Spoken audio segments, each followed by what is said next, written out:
So I thought I'd make an updated video regarding a Dell Poweredge to Tesla graphics card power cable.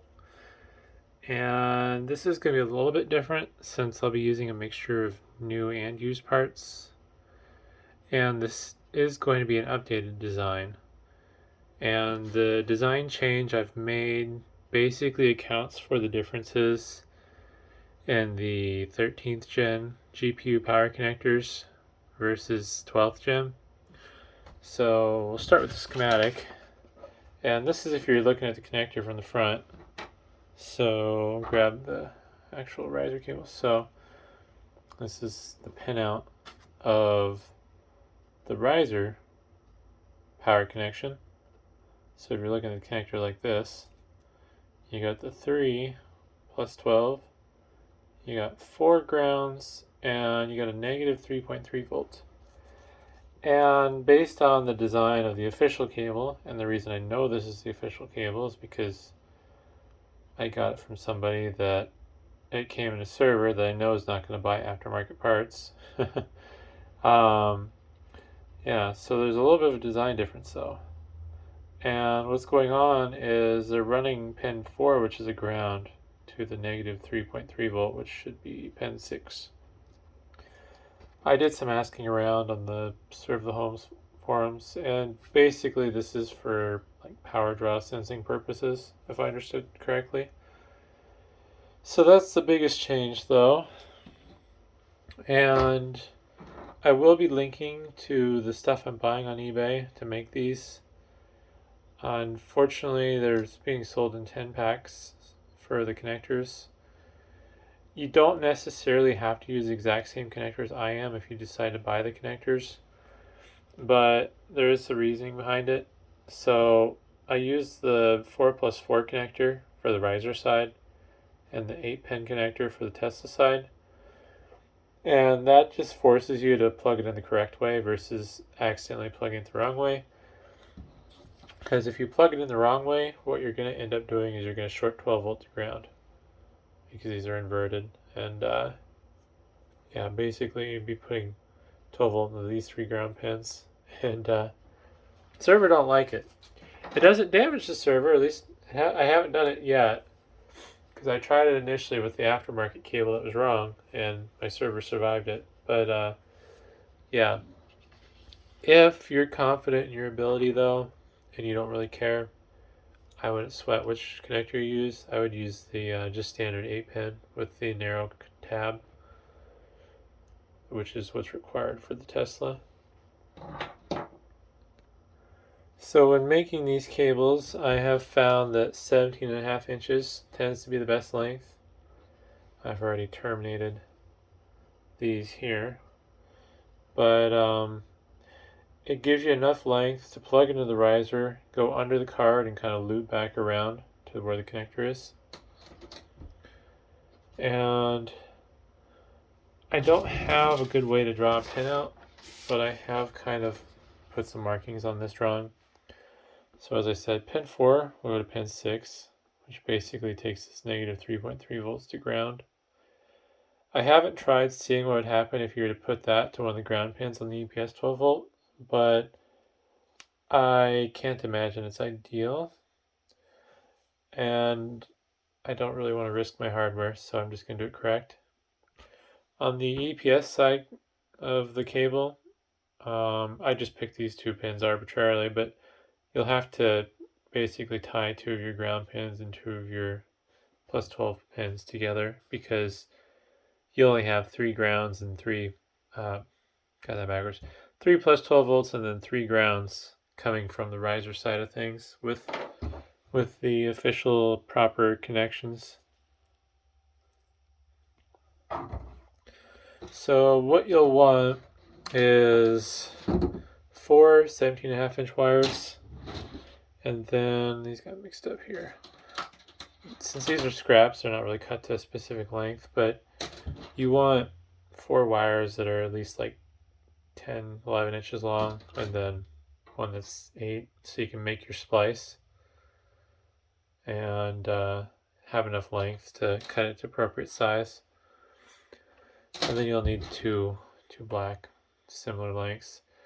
Nothing says you have to color code it or even use different colors. I mean, obviously right now I'm technically using the wrong colors because generally plus 12 volts yellow, but I'm using what I have on hand. I'm cutting these off of power supplies from other computers so I can salvage the wires on them.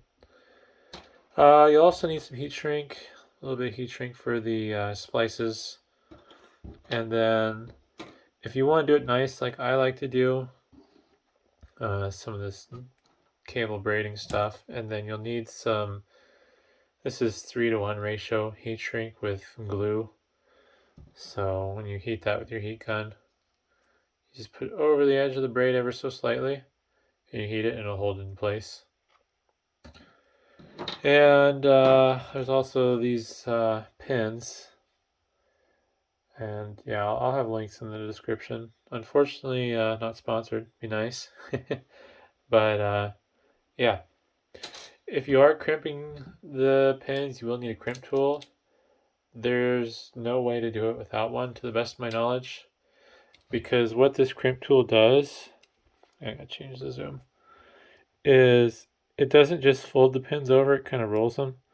So you see on the right side how you got the two little half circles almost. That's basically what that does, is it folds over these little tabs into the wire. So you see how that's all folded over nice and neat. So it crimps down on the wire with the one set of tabs, and it crimps down the insulation with the other, so it's a nice strong connection. It has a little bit of strain relief basically. Alright, so I'm going to set these aside, and I've already made some up that are spliced into their little Y. Don't have a tape measure on me, so I'm just going to eyeball and compare to these. I like to have the splice more towards the riser side of things. I don't really have any rhyme or reasoning for what length I cut the positioning, so I should probably figure that out more scientifically, but I just kind of go with whatever fits. Alright. Clean my mess. When putting these ends on the wires, you don't want to strip off a ton of insulation. It looks like it's not enough, but even when I'm doing this, I might be doing a little too much still. Also, I've found when stripping these computer cords, or cables, you want to go a little bit higher up on gauge. So these should be, I believe, 18. Yeah, so these are 18 gauge wires. Oops. But I usually end up stripping them with a 16 gauge, so I don't cut into the strands. But yeah, you'll notice, I mean, it's hardly any insulation you strip off. Since this isn't the official Molex tool, it doesn't do as nice of a job as it should, but it's good enough. And you just want to, it's going to be hard to do through the camera. Just want to set it in there. And on this tool, it's E is the letter that you use. And I'll kind of place it in there like that, where the back's just right butted up against the edge of the tool. Squeeze down reasonably hard. And what I like to do is I'll shift around. So it'll be hard to show, but there's these little tabs sticking up there. You don't want to smash those down because that's what stops the connector from going past the stop. If you smash those down, basically what you can do is you can push the wire through the end of the connector. Unfortunately, I learned that the hard way. There's probably a document that tells you how to crimp these properly, but since I don't have the proper crimp tool, I didn't bother looking for one. But yeah, you'll see that's crimped down. So I'm gonna crimp the rest of this and go to the next step. Alright, well, I've got the ends terminated and I put the heat shrink on. And now for the tricky part, which is putting the pins in correctly. If you're not experienced in dealing with these, it is kind of nice having a pin extractor on hand. I unfortunately don't have one. I should have thought of that when I was at Micro Center recently. But I like to start with the PCI, or not the PCI, the EPS 12 volt side first. So you'll want to use your narrow connector if you're doing it the same way I am. Well, you'll need to use the narrow connector regardless for the Tesla side because that's all it'll accept. And I will put in basically, start with the grounds. And you just slide them in until you hear a click. And then it should just stay in there. The biggest things that'll stop these from latching correctly is if the two little wings sticking out the sides get smashed down. And then if those little tabs that are sticking up get messed up, then they won't slot in, or they'll push all the way through as well. So something to keep in mind. Alright, so oops. And see, I pushed them in incorrectly. So focus. You'll see that the little wings got pushed in a little. So I'll just kind of pry at those with my fingernail and get back under them and spread them out. You don't want to spread them out too far. Oops. But at the same time, you don't have to worry about how far you spread them out because they will get pushed back down on the way in. The only problem with spreading out too far is if you snap them off. But yeah. So we're going to put the plus 12 volts in now.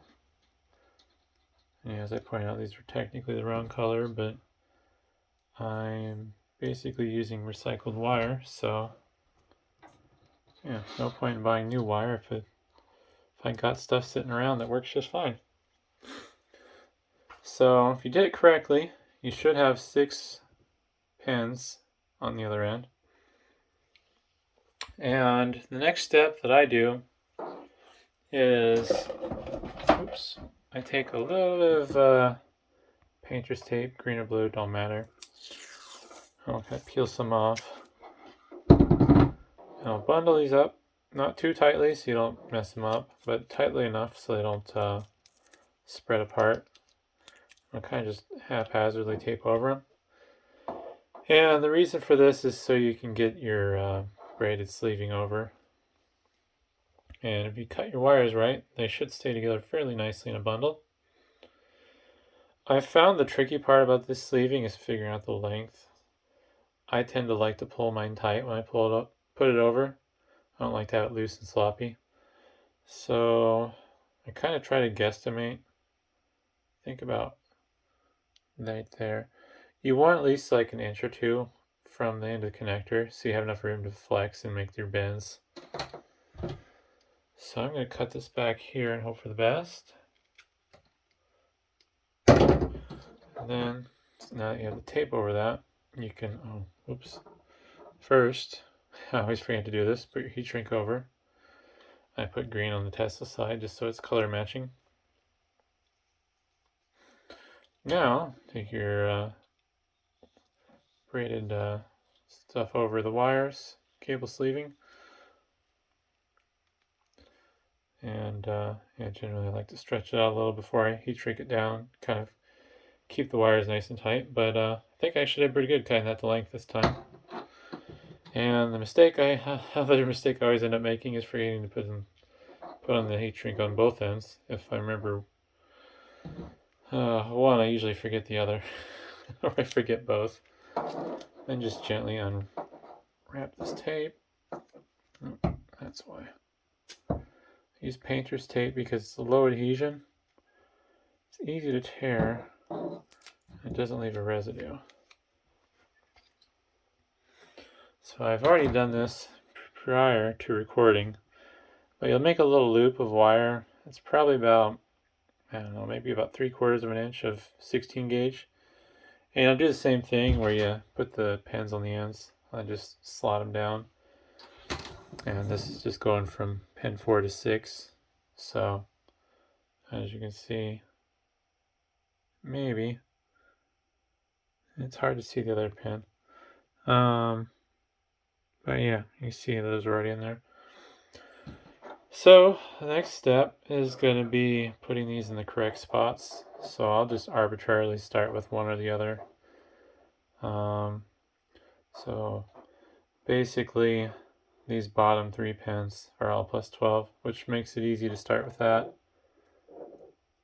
Just snap them in. I'm going to do them out of frame just because it's easier to see stuff, not trying to do it through a camera.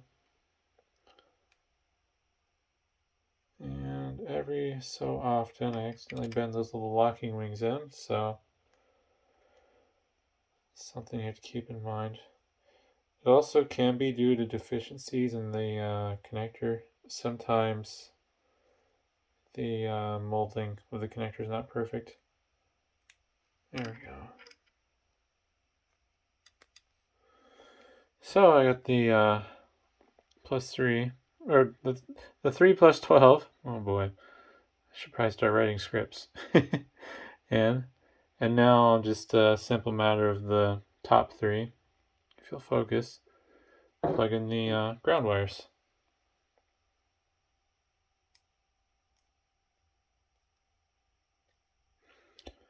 Yeah, this 4 plus 4 connector must have some stuff inside that's making it just ever so slightly difficult to lock the pins in. There we go. So now that's done. The only thing left to do is, if you want to, you can verify got everything where it belongs, and then heat shrink. So I'm going to heat shrink that real quick and then show the finished product. Alright, well there it is. That's the finished product. I accidentally messed up and put the heat shrink a little closer to the riser side than I wanted to, but luckily I cut that smaller than normal as well. Doing a little bit of adaptations to kind of make things a little more flexible. But yeah, and you'll notice on this one you can kind of see the bulge where the heat shrink is. So you don't really need to have it too far beyond the heat shrink. You just need enough where it gets a good grasp on the blanking on the cable mesh that's holding the wire together, and then just enough for it to hold on the wires. And you can see there's basically like a hot glue inside of the heat shrink. I don't know if that's going to come through in the camera. See if the other side is a little more obvious. No. It kind of, sometimes it'll bleed out a little, depends. But basically there's a little bit of hot glue under the heat shrink that helps lock everything into place. So yeah, don't necessarily have to do exactly like this, but the rationale for a lot of this is, I guess, idiot proofing and making it so you don't accidentally plug stuff in the wrong way if you're not paying attention. And then the color coding is just my choice. White for the riser side and green for the Tesla side. But yeah, hopefully that's helpful. It is an updated design from what I was doing previously. Odds are the old design probably works just fine, but I try to do the best I can to get things as close to possible as correct, and really doesn't get that much better. The only thing I would probably do differently is it'd be nice if I could get 2 wires under one of these Molex connectors, but I'd have to find one that can support bigger wires. As it is, I believe the biggest these ones I've been buying can support is 16 gauge, but I won't be able to double check that till off camera. But it would be nice to split off of the connector versus the solder joint, but it's just the easiest solution I have with the tools I have available. But yeah, I will link to some eBay listings for the connectors and pins, the seller I'm buying those from, and then I will link to the eBay listing for this tool that I bought. It's not the official Molex crimp tool, but it does a good enough job. And there will also be a link in the description to the cables that I have made for sale. There may not always be one in stock, but I am kind of trying to keep up on these as I have time. It's not really a high production thing since it's more of a passion project than anything else, but luckily the people that have bought these from me so far have been pleased with them, so I'm glad, especially with one of the recent people that bought one, and they said, yeah, you know, I bought the one on Amazon that was supposed to work and it didn't. And it's like, that sucks. I was kind of hoping the one on Amazon was wired correctly, but I'm not surprised it isn't. But yeah, that person bought one from me and was real happy with it, so that makes me happy. And they've been great for my own use as well. So hopefully that was interesting, and thanks for watching.